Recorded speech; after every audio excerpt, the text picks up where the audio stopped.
रात के 2 बज रहे थे और विराट मेघालय और असम बॉर्डर के बीच पड़ने वाली किश्नोई नदी पार कर रहा था। दूर दूर तक अंधेरा छाया हुआ था। एक गहरे सन्नाटे ने किश्नोई नदी को घेर के रखा हुआ था और उसी नदी के ऊपर काले बादल मंडरा रहे थे, जिन्हें देखकर ऐसा लग रहा था कि किसी भी पल वो बरसने वाले हैं। नदी में घुटनों तक का पानी था, जो धीमी रफ्तार के साथ बही जा रहा था। विराट के एक हाथ में मोबाइल का टॉर्च था तो दूसरे हाथ में साइकिल का हैंडल। विराट पैदल पैदल मोबाइल के टॉर्च की रोशनी के सहारे नदी पार कर ही रहा था कि तभी उसका मोबाइल फोन बजने लग जाता है। विराट ने फोन उठाते हुए कहा, हाँ वंदना, बोलो। मोबाइल के अंदर से एक औरत की आवाज सुनाई देती है। कहाँ तक पहुँचे आप जी? किश्नोई नदी तक पहुंच गया हूँ वंदना, बस ये किश्नोई नदी पार करी और फिर मैं सीधे तुम्हारे पास। वंदना की घबराते हुए आवाज सुनाई देती है। क्या कहा? किश्नोई नदी पार कर रहे हो आप? और नहीं तो क्या, अब तुम्हें तो पता ही है कि बंगलामुड़ा गांव से रोंगकामुचा गांव जाने का तो एकमात्र यही रास्ता है ना, और वो भी नदी पार करके जाना पड़ता है। आपको इतनी रात में वापस नहीं आना चाहिए था, ग्रेवयार्ड कोठी में ही रुक जाना चाहिए था। आपको पता है ना, नदी के पास वो घूमती है। विराट हैरानी के साथ पूछता है, वो घूमती है मतलब? आपको सब पता है, पर फिर भी आप जानबूझकर ऐसा बोल रहे हैं ना। माँ जी ने बताया था ना कि नदी पार करते वक्त उसका नाम नहीं लेना चाहिए, वरना वो सच में आ जाती है।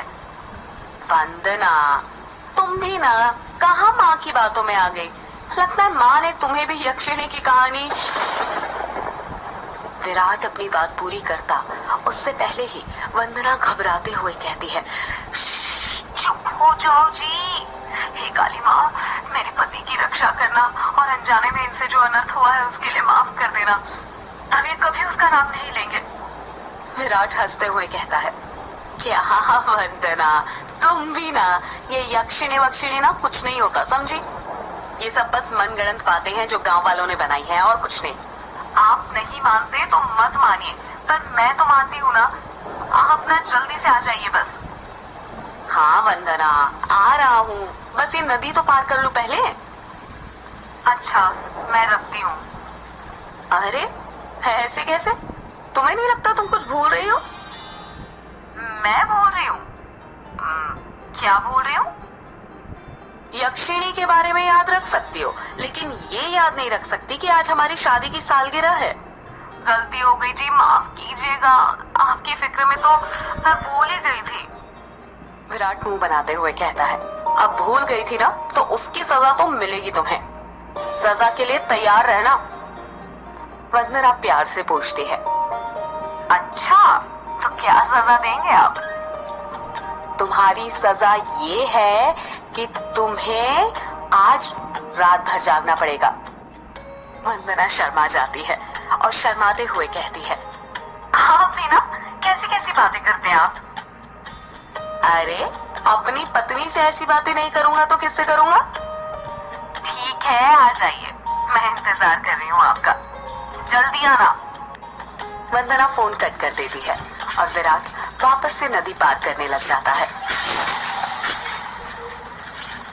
अभी विराट ने 1-2 कदम आगे बढ़ाए ही थे कि तभी उसको पायल बजने की आवाज सुनाई देती है।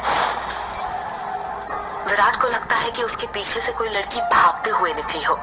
पायल की आवाज सुनकर विराट जहां पर था वहीं पर रुक जाता है और पीछे मुड़कर देखने लग जाता है। जब वो पीछे मुड़ता है तो सिवाय अंधेरे के उसे कुछ दिखाई नहीं देता। उसके पीछे कोई नहीं था। ये वंदना भी ना यक्षिणी का नाम लेकर ना मेरे मन में ना उसका वहम डाल दिया है और वही वहम डरा रहा है अब मुझे। और वैसे भी मैं तो खुद यक्षिणी से मिलना चाहता हूँ।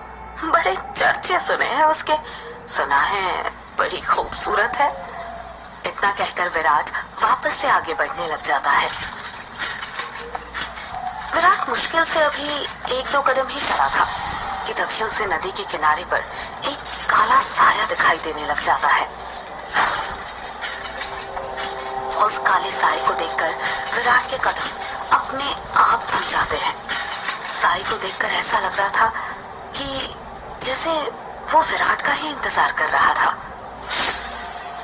काले साई के पास से पायल के बजने की आवाज और चमेली के फूल की खुशबू आ रही थी। विराट के हाथ पैर कपकपाने लग गए थे। विराट डरते हुए कहता है, कहीं वंदना की बातें सच तो नहीं थी? ये यक्षिणी तो नहीं? विराट उस साई को देखकर इतना डर गया था कि उसका पूरा चेहरा पसीने से लथपथ हो गया था। विराट के हाथ पैर ठंडे पड़ गए थे। उसका दिल जोरों से धड़कने लग गया था। उसे समझ नहीं आ रहा था कि वो क्या करे। विराट डरते हुए कहता है, कौन है वहां पर? कोई जवाब नहीं आता है। सन्नाटा अब भी छाया हुआ था। विराट अपने मोबाइल का टॉर्च उस काले साए पर मारने लग जाता है। जब उस टॉर्च की रोशनी उस काले साए पर पड़ती है तो विराट देखता है कि वो साया और किसी का नहीं बल्कि एक लड़की का था। नदी के किनारे पर एक बहुत ही खूबसूरत लड़की खड़ी हुई थी, जिसकी उम्र करीब 24 साल और लंबाई 5 फीट 2 इंच थी। उसकी लंबी सी गर्दन, गुलाबी से होंठ, बाल खुले हुए जो उसके कमर तक आते थे, उसका गोरा बदन और उसी गोरे बदन पर उसने काली साड़ी पहन रखी थी। वो लड़की किसी अप्सरा से कम नहीं लग रही थी। वो इतनी खूबसूरत थी कि कोई भी मर्द उसका रूप देखकर अपनी हदों को भूलकर उसकी बाहों में मदहोश होना चाहेगा। वो लड़की अपने हाथ से विराट को इशारा करते हुए अपने पास बुलाती है। उस लड़की को देखकर विराट भूल गया था कि यक्षिणी जैसी कोई चीज भी होती है। विराट अपनी साइकिल को वहीं पर छोड़ देता है और जल्दी जल्दी उस लड़की के पास जाने लग जाता है, जैसे उसके बदन में कोई आग लग गई हो। विराट उस लड़की के पास जाकर उससे धीरे से पूछता है, कौन हो तुम और यहाँ पर क्या कर रही हो? क्या नाम है तुम्हारा? लड़की अपने चेहरे पर मुस्कान लाते हुए कहती है, नाम में क्या रखा है? जो रखा है काम में रखा है। कैसा काम? लड़की विराट की आंखों में देखते हुए कहती है, वही काम जो तुम घर पर जाकर अपनी पत्नी के साथ करने वाले थे। तुम उसे आज रात भर जगाना चाहते थे ना? क्या तुम मुझे नहीं जगाओगे? उस लड़की की आंखों में एक नशा सा था, जिसे देखकर विराट सब कुछ भूल गया था। ऐसा लग रहा था जैसे वो उसके वश में आ गया हो। विराट भी उस लड़की की आंखों में देखते हुए कहता है, हाँ क्यों नहीं, मैं तुम्हें आज रात क्या, कल परसों नरसों हमेशा जगा कर रखूंगा। कभी नहीं सोने दूंगा तुम्हें। इतना कहते ही विराट उस लड़की को अपने सीने से सटा लेता है और अगले ही पल दोनों नदी के रेत पर निर्वस्त्र पड़े हुए थे। दोनों के जिस्मों की गर्मी से रेत उनके शरीर पर चिपक गई थी। उस लड़की के बदन में से चमेली के फूलों की खुशबू आ रही थी। लड़की नीचे थी और विराट उसके ऊपर। विराट के माथे की पसीने की बूंदें ये साफ जाहिर कर रही थी कि वो थक चुका था और उसके बदन की सारी ताकत खत्म होने वाली थी। पर उस लड़की का चेहरा देखकर ऐसा लग रहा था जैसे अभी तो कुछ हुआ ही नहीं था।